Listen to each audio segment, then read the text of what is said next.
Okay, good day po.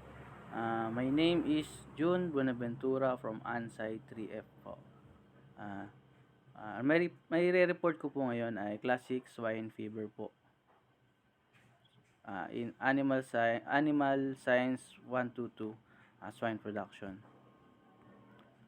Po. What is classical swine fever? Classical swine fever is a highly contagious and economically significant viral disease. The severity of the illness varies with the strain of the virus, the age of the pig, and the immune status of the herd. Acute infection, which are caused by the highly virulent isolates and have a high mortality rates in native herd, are more likely to be diagnosed rapidly.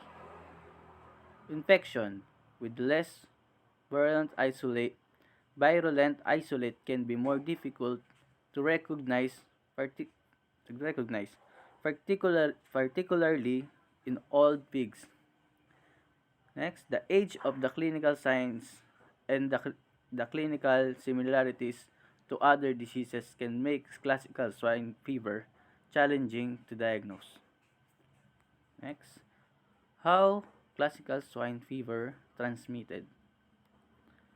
Pigs are infected by the oral or nasal routes but can also enter via other mucous membranes as well as skin ab-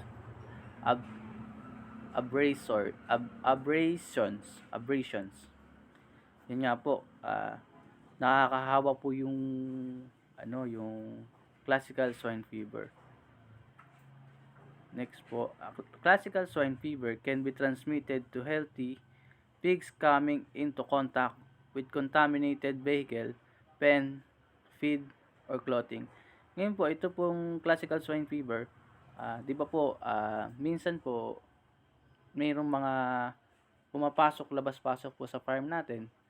Ah, Minsan po or kadalasan po nadadala po nila yung classical swine fever kapag pumasok po sila sa isang farm na mayroong disease na gano'n, tapos nadala po nila sa ibang farm, pumasok din po sila sa ibang farm, kumakapit po yun sa damit nila, sa pen, sa ballpen o sa pagkain. So natatransmit po nila gamit po yung sa ganung paraan po yung disease or yung virus. Feeding swine untreated food wasted containing infected pork scrap can cause infection, making raw garbage feeding a major risk of classical swine fever incursion into swine herd. Yun po. Next po ay classical swine fever treatment. Prevention is the best practice since there is no treatment of classical swine fever or other than supportive care. Ngayon po, wala pong ibang sabi nga po dito, wala pong ibang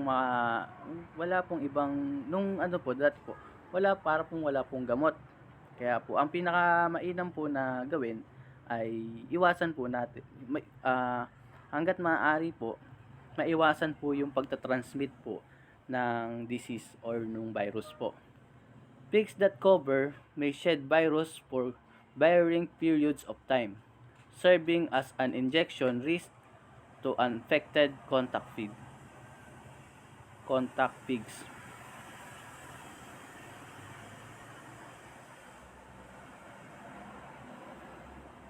Yun nga po, malaki nga pong ah, magkaka-infection po yung pig po natin.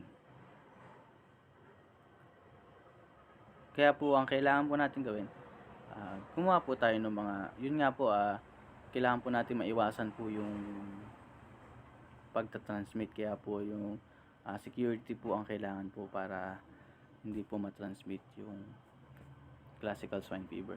Classical swine fever vaccine are available.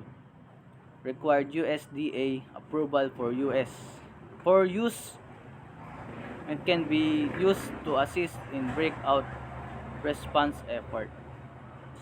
Ayun po, Mukha pong nagkaroon na po sila ng vaccine po. Yung vaccine naman po na yon, hindi po siya gamot dun po sa ano po, classical swine fever.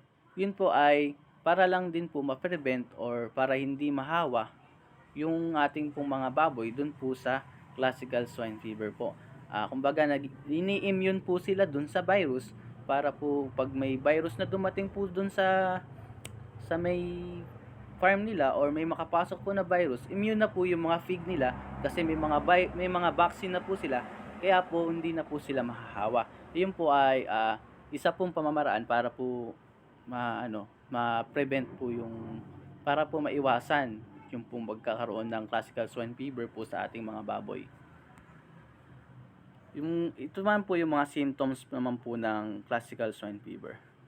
Signs of classical swine fever vary with the strain of classical swine fever virus and the age and susceptibility of the pigs.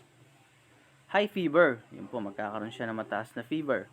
Kakalagnat po yung ating baboy. Huddling, constipation, yun po, constipation followed by diarrhea, magtatai po, and redundant eyes are often seen, yun po. The skin may show hemorrhage with discoloration of the ears. Yun po, nag-iiba po yung nag-iiba po yung kulay ng ears po niya. Abdomen or inner tights. Young pigs may have incoordination or weakness.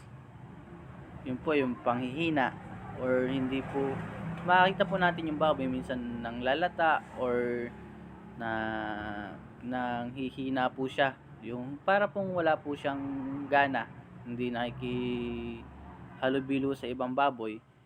Yun po yung sa sa mga young, ibig sabihin po mga po na baboy, mga bata pa. The disease can adversely affect reproduction with sows aborting or delivering stillborn or malformed piglets. Yun nga po, nagkakaroon po yung sa mga buntis naman po na baboy, nagkakaroon po ng epekto doon po sa pagbubuntis po nila. Nag-a-abort po sila or hindi po nagtutuloy yung kanilang paganganak. Nagiging stillborn nga po or malformed piglets. Yun po. Milder form of the virus or infection in partially immune pigs may exhibit mild or no symptoms and yet still harbor and spread the virus. Yun nga po, isa pa nga po pinakamalaking problema dun po sa mga infected or na-immune na, meron po mga baboy na wala pong symptoms kasi po dun sa na po sila, immune na po sila dun sa mismong virus. Tapos po, pwede pa rin po nilang ma-spread or po yung virus maikalat po. Opo. Makahawa pa po yung ibang pigs kahit po wala silang symptoms pero meron silang daladalang virus kasi immune na po sila, kaya po wala na po silang symptoms. Ganun po. At yun lang po, doon na po nagtatapos ang aking report po about sa classical swine fever. Sana po ay maganda po ang kinalabasan po at maraming salamat po. Magandang araw po ulit. Ako po ulit si June L. Bonaventura from ANSCI 3F. Maraming salamat po.